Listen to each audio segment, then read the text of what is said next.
मेरे चैनल में आप सभी का स्वागत है। आज हम जिस कहानी के विषय में पढ़ेंगे वो है चीफ की दावत और इसकी जो रचयिता है वो है भीष्म साहनी। देखिए बच्चों, यह एक व्यंग्यात्मक कहानी है। इसका प्रकाशन 1956 ईस्वी में पहला पाठ नामक संग्रह में हुआ था। इस कहानी में लेखक ने आज की जो वर्तमान पीढ़ी में जो नैतिक मूल्यों का अभाव होता जा रहा है, लेखक ने इसी अभाव को बहुत ही व्यंग्यात्मक ढंग से अपनी कहानी में प्रस्तुत करने का प्रयत्न किया है। इस कहानी का जो मुख्य पात्र है वो है मिस्टर श्यामनाथ, और बाकी जो इस कहानी के पात्र हैं वो श्यामनाथ की पत्नी, श्यामनाथ की माँ और श्यामनाथ के बॉस, जिसे कि चीफ कहा गया है। श्यामनाथ के जो बॉस हैं वो अमरीकी हैं लेकिन शिष्टाचारी हैं। जो श्यामनाथ है वह अंग्रेजी सभ्यता से बहुत ही प्रभावित है। तो ऑफिस में अपनी पद की उन्नति के लिए वह चीफ को अपने घर पे दावत के लिए बुलाता है। तो उनकी मेहमान नवाजी के लिए श्यामनाथ घर में नया सामान लाता है और पुराने सामान को छिपाने की कोशिश करता है, लेकिन इस पुराने सामान में एक स्थान माँ का भी है। बाकी सब सामान तो अलमारियों में, पलंग के नीचे कहीं ना कहीं छिपा सकता है, लेकिन माँ को कहाँ छिपाया जाए, यह समस्या श्यामनाथ के सामने आ खड़ी होती है। अब उसकी पत्नी भी श्यामनाथ का इसी विचार में साथ भी देती है कि माँ को कहाँ छिपाया जाए। सोचते सोचते श्यामनाथ की पत्नी के मन में ख्याल आता है कि इन्हें पिछवाड़े इनकी सहेली के घर क्यों ना भेज दिया जाए। रात भर बेशक वहीं पर ही रहे, कल आ जाएगी। लेकिन श्यामनाथ को यह उपाय पसंद नहीं आता, क्योंकि श्यामनाथ माँ की सहेली को पसंद नहीं करता।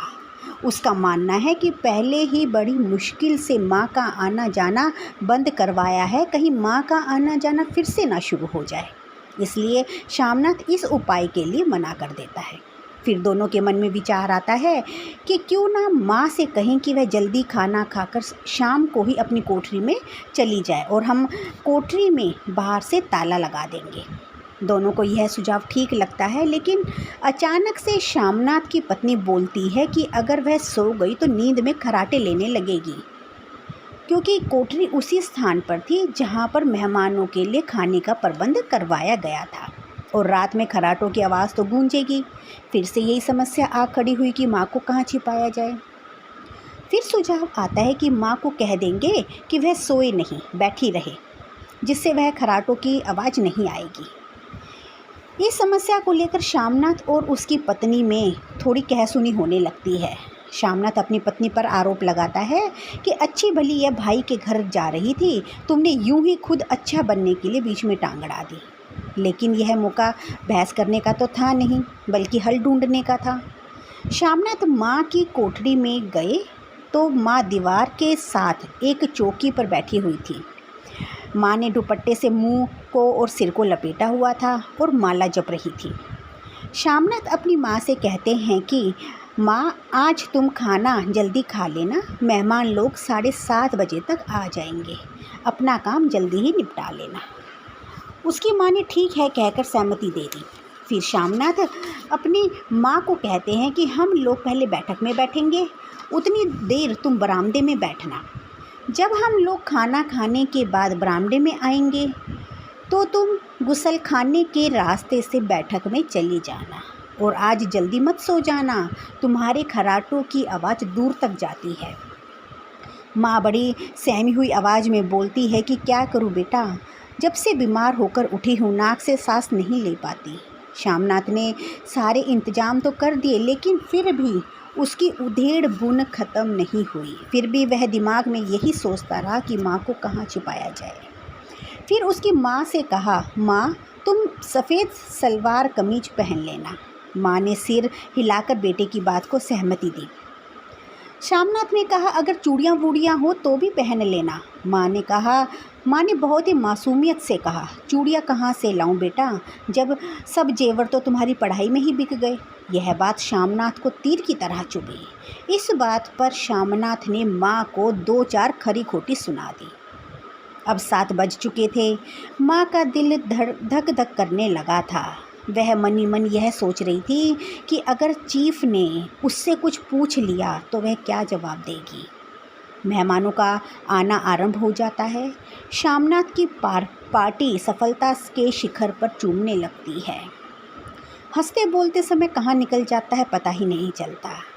जैसे ही सब लोग खाना खाने के लिए उठे और बैठक से बाहर निकलकर बरामदे में पहुँचे तो श्यामनाथ ने जो दृश्य देखा उसे देखकर वह दंग रह जाता है। वह क्या देखता है कि बरामदे में कोठरी के बाहर माँ कुर्सी पर ज्यों की त्यों बैठी हुई है। दोनों पैर कुर्सी के ऊपर रखे हुए हैं और मुंह से लगातार गहरे खराटों की आवाज़ आ रही है। यह सब देखकर श्यामनाथ क्रोधित हो उठे। जी तो चाहा कि माँ को धक्का देकर कोठरी में धकेल दूं, पर ऐसा तो करना संभव नहीं था क्योंकि सभी मेहमान जो पास खड़े थे। माँ अचानक से हड़बड़ा कर उठकर बैठ गई। सामने इतने लोगों को देखकर ऐसी घबराई जैसे कि कुछ कह ही ना सकी। तब श्यामनाथ ने कहा, माँ तुम जाके सो जाओ, तुम क्यों इतनी देर तक जाग रही हो। श्यामनाथ का बॉस ठहरा शिष्टाचारी व्यक्ति श्यामनाथ की माँ को देखकर तो उसके चेहरे पर मुस्कुराहट ही आ गई। उसने माँ का हाथ पकड़ते हुए अंग्रेजी में पूछा, आप कैसी हैं। श्यामनाथ की माँ थी वो एक ग्रामीण महिला थी। वह अंग्रेजी को समझ नहीं पाई। तब श्यामनाथ ने माँ को कहा, माँ कहो मैं अच्छी हूँ, खैरियत से हूँ। माँ ने हिचकिचाते हुए ऐसा ही कह दिया। बॉस ने कहा, मुझे ग्रामीण लोग बहुत ही पसंद हैं। फिर तो तुम्हारी माँ को गांव के गीत और नाच भी आता होगा। बॉस के कहने पर माँ ने ग्रामीण गीत की 3 पंक्तियाँ भी गाई। पूरा बरामदा तालियों से गूंज उठा।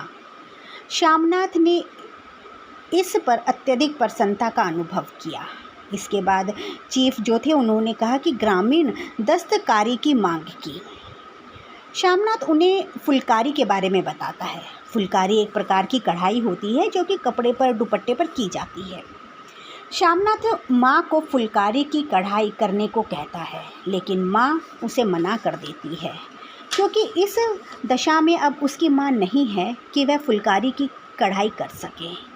लेकिन श्यामनाथ माँ को कहता है कि अगर वह फुलकारी बनाकर बॉस को देगी तो वह मेरी पद की उन्नति कर देंगे।